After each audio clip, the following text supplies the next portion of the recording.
Friday Night Footy on Fox. All eyes are on you and you need to perform on the big stage.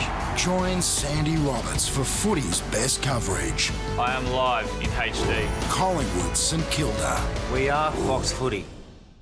This program brought to you by Sportsbet AFL Multis. Make it a multi with Sportsbet. Jeep, don't hold back.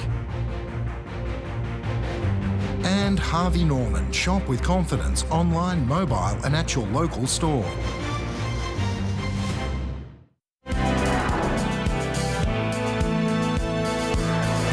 Half-back flank, all Collingwood. By Mark.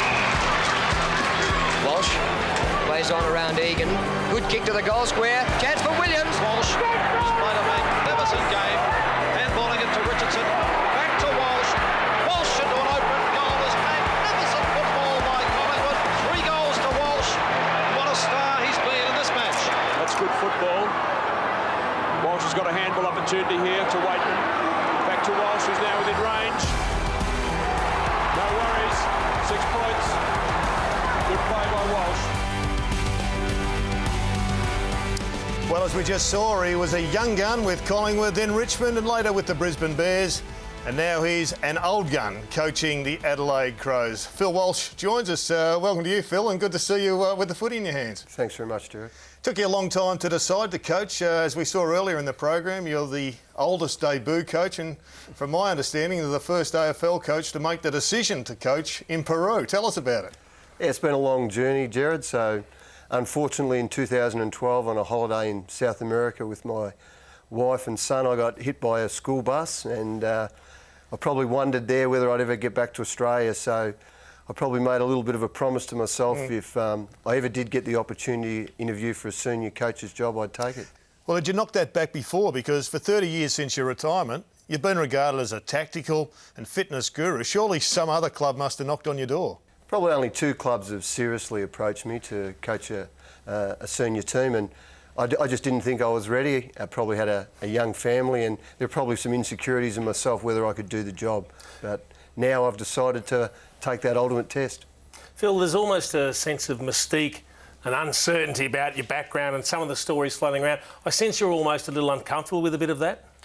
Yeah, I preach team first to the players, and it's not about me. It's a whole footy club. I've got a footy department behind me and great leadership at our club with a new CEO and Andrew Fagan and the players. So it's not a Phil Walsh show. We're going to make it a little bit about you, though, now that you're the guest. I wanted to ask you, we often talk to footy clubs and people that appoint coaches and say, what was it that caught your attention with the coach? When you presented to the Adelaide Crows, what do you think it was that got you across the line? It's a bit difficult for me to answer that. You probably have to ask them. I think my experience, they were looking for someone who may have seen the highs and lows in footy compared to maybe some of the young coaches who also interviewed, but I'm not absolutely certain why they chose me. We've got a CV of your experiences, and you've done just about everything behind the scenes. Where do you think you, I guess, extracted the most knowledge from to put you in a position to coach?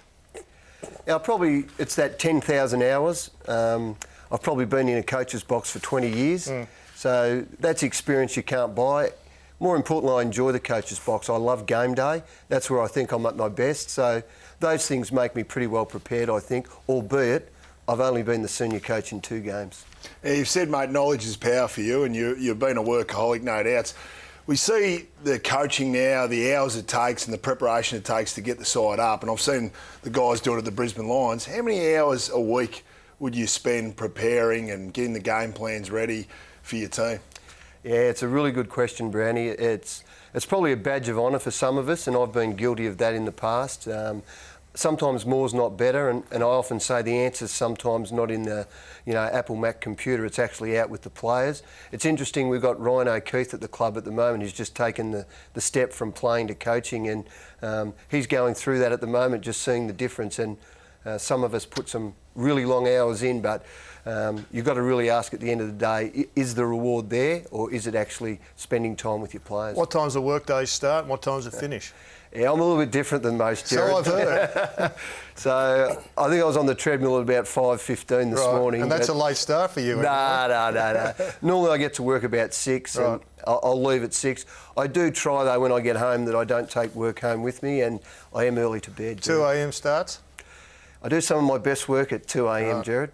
And you've said in the past that you maybe should have been more inclusive because you were that workaholic and spent those hours preparing. When did you sort of change your mindset with that and less is better for you? Probably my experience at West Coast under the leadership of John Worsfold.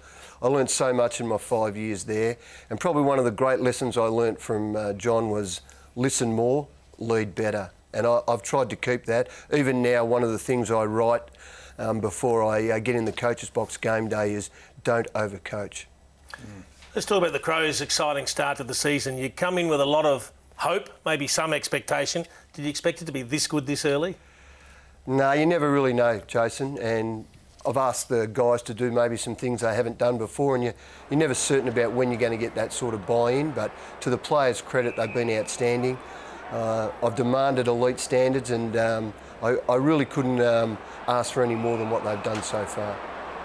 It's been well spoken about the press, and the guys have really bought into it. All 18 guys seem to be really tackling with intent at the moment. But offensively, your style, how do you want to move the footy? Some sides move it slow and by foot a lot, or other teams want to move it really fast. What's your attacking style? Yeah, it's a little bit about what's presented in front of you. So against North Melbourne, we were able to move the ball pretty quick. But to Collingwood's credit, on the weekend, they did slow us down. So you need to have that phase in your playing as well. We'd like to play as quick as we possibly can, but the opposition sometimes stop you from doing that. So you need the players to understand that other style as well. You flagged that you were going to implement a full press. Some coaches are half pregnant with it. You clearly, I saw in the NAB 2 or 3 down at Geelong, you were going to go all the way. On the weekend, you did it particularly well.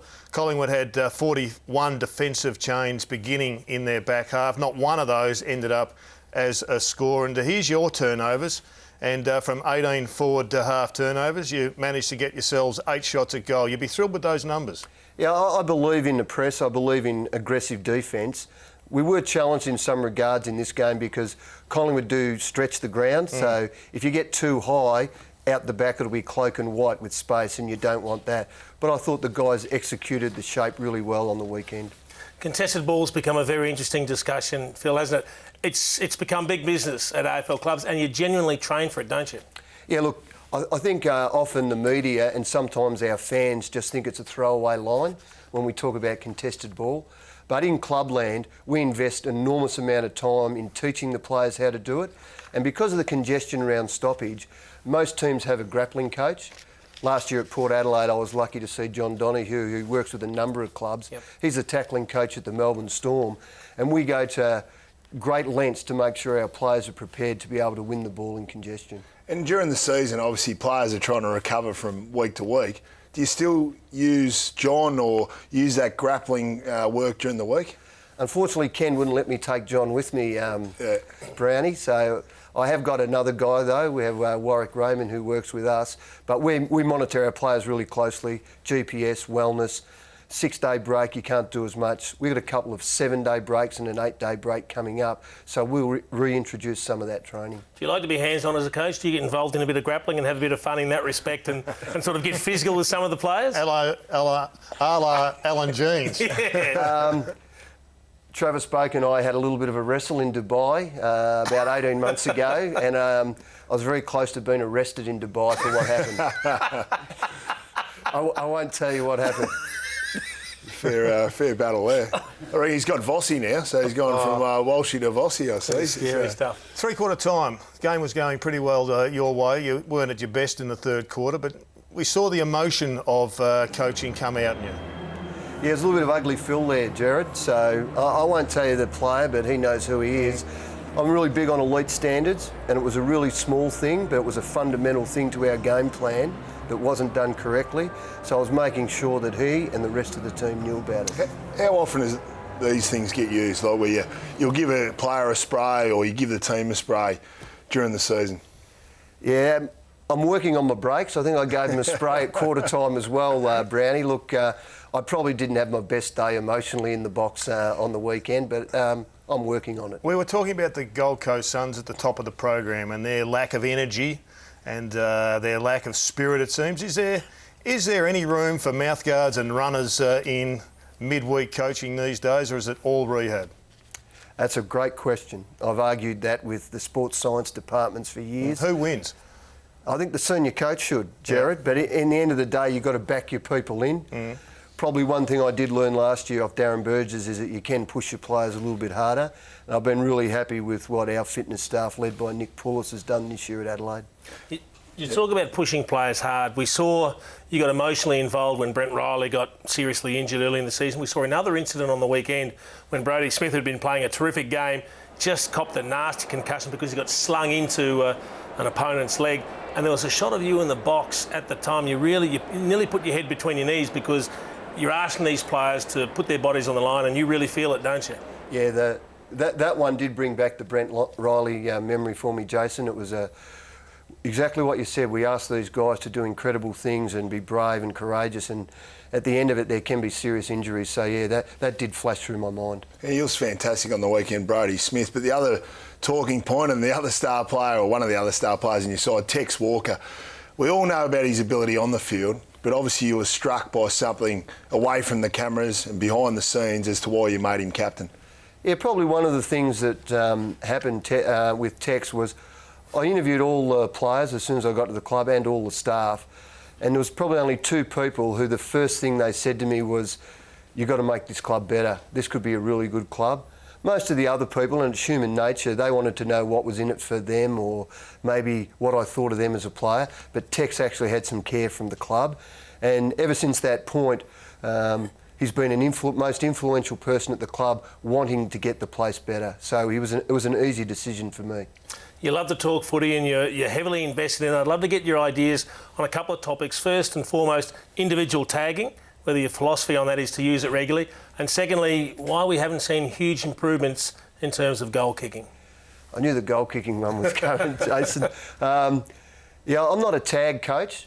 I use a term, a cooler. I think you need a cooler, someone you can actually put on a guy just if he does get a little bit too red hot. So Pendlebury on the weekend, you guys mightn't have noticed it, but we actually had guys playing on Pendlebury, but might not have seemed like it in the first half. The goal kicking one's a really difficult one. Some people in the footy world might laugh, but Benny Perkins did text me after the game offering his services to help our goal kicking. But yeah, it's something over the journey that we've all tried to fix, and it's hard to replicate 50,000 people and that pressure shooting for goal. Yeah, another one of your terrific players, A-graders, Patrick Dangerfield. It's obviously the elephant in the room, his contract talks. How have you approached that, or have you approached it with him? And also, did he indicate that he didn't want to be captain when the vote came up? No, that's not correct, Brownie. Yeah. I've got a pretty simple line with the Patrick Dangerfield stuff. I'm basically not going to answer it. Well, that's as simple as that, Brownie. Just bang, out you go, Brownie.